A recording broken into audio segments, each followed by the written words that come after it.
All right, so welcome again, people, to MG Sports TV. Hopefully, guys are doing good and everything is okay.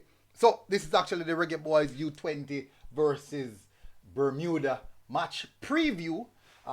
Matches later on, so make sure you tune in also for the watch along. Would really appreciate it if you guys do so. So, first of all, we're gonna discuss the upcoming game, and we're also gonna do a possible starting lineup.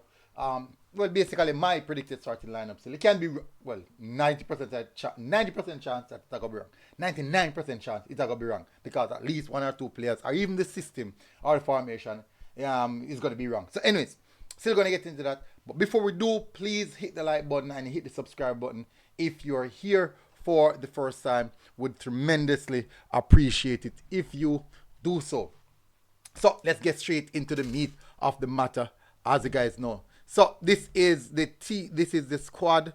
Well, I didn't know the squad. So the Bermuda team, they are doing fairly well so far. They are doing fairly well. Now, I expected that the Bermuda and the Grenada match should be a tougher game than the Martinique game, and unfortunately, fortunately, it wasn't. That wasn't the case because Martinique beat up Bermuda. We played against Martinique. We won the game 1-0, but I thought that Martinique played us very well. It was our first game. We didn't look that technically good. But nonetheless, we still held our own in base of the situation, and certainly we got away with three. We walk away with 3 points, which is the most important thing. Leave with the 3 points. That is the most important thing. Coming out of there with all 3 points.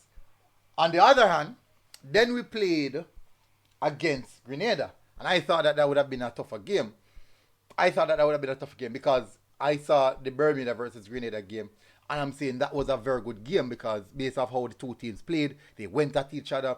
Both teams were throwing punches at each other. So I thought that the Grenada team would have been a tougher test than the Martinique game, and fortunately for us, that wasn't the case. We literally, in some sense, we dominated Grenada. The scoreline, though, the 2-0 scoreline, it don't necessarily showcase, it don't necessarily represent the game in itself. We could have easily scored more. A lot of missed chances by Nick Simmons. We missed quite a few chances. Even though I thought that Grenada could have definitely gotten something out of the game from those set pieces. They got some dangerous set pieces right at the edge of the area. And I'm sure that if we have gotten those set pieces, maybe it would have been totally different because we have quite a few set piece specialists in our squad. But nonetheless, it was a good performance from the young Reggae Boyz in that game. We can see here we're fixed up, but unfortunately we missed a player from that game, who won't be able to play in this game, and that's McKay Welch. And let me tell you why it's a huge blow, because he's such a good midfielder, and he was having such a good game, and I'm 100% sure that he will definitely be missed for this game. Because of that, obviously, the starting lineup there has to be changes to the starting lineup. But not only that, the starting lineup in general, we will see changes because we can't have the same players playing every 2 days. Now, there will be a few players that we might see still start because of certain circumstances, but we're also going to see new faces because of said R. So let's get straight into it. This is what my possible starting lineup will look like. Is a 4-2-3-1 formation. Now, new goalkeeper Joshua Grant getting an opportunity now. Tawin Welch has done brilliant so far in the first 2 games, and now it's an opportunity to give Joshua Grant his shine. Now, the big question is, why would I change the goalkeeper? I do think you have to refresh the squad in some aspect. Even though the goalkeeper, they don't technically exert as much energy, especially Tawin Lynch. They didn't got much to do in the last couple of games. So we're hopeful that Joshua Grant also don't have much to do as well. So I'm giving Joshua Grant a look now to see what he can produce. I'm gonna allow the backline to remain the same. Reason being, since it's a new goalkeeper, I want that consistency in the defensive third, which is Rabina Garden, Romain Blake, Ayer Dixon, Ronaldo Barrett. I think Michael Forbes could be back for this one. And if Michael Forbes is back, strong possibility we might see Michael Forbes coming back into the squad. And the reason why I say that is, if you guys would realize, most of John Wall games that he has played, Michael Forbes has been heavily involved in most of those games. So we might see him coming back. And also, we need that bit of height in the defense. Michael Forbes, it would be the tallest player in the defensive line. So that will be good for where set pieces are concerned. So maybe we might see Michael Forbes coming back. And if Michael Forbes come back, I would still leave Dixon and push Blake into the midfield.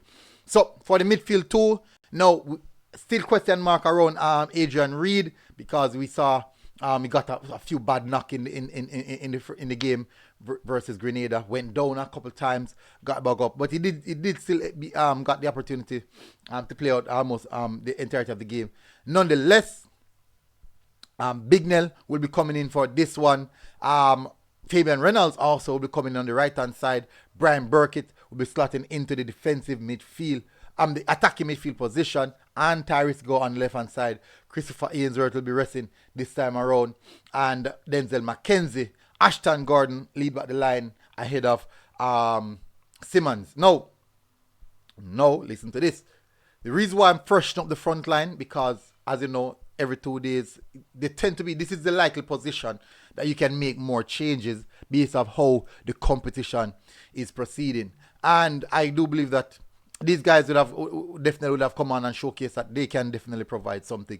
I haven't seen Tyrese go as yet, so maybe that's just an extra inclusion. Now, there is a core set of players for John Wall that we have seen him consistently use those same players, and that is Tawain Lynch, Romain Blake, Ronaldo Barrett, Adrian Reed, Christopher Ainsworth, and Denzel McKenzie.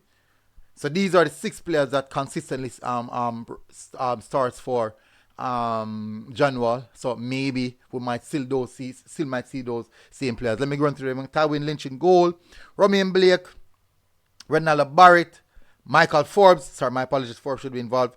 Let me go back. Tawain Lynch, Romain Blake, Michael Forbes, Ronaldo Barrett, Adrian Reed, Denzel McKenzie, and Christopher Ainsworth. So out of that, only Blake, Barrett, and Reed still remains in this squad. So basically, in some sense, some level of core players. I think this is the last match. Not much being rested on this game because we practically gone through already.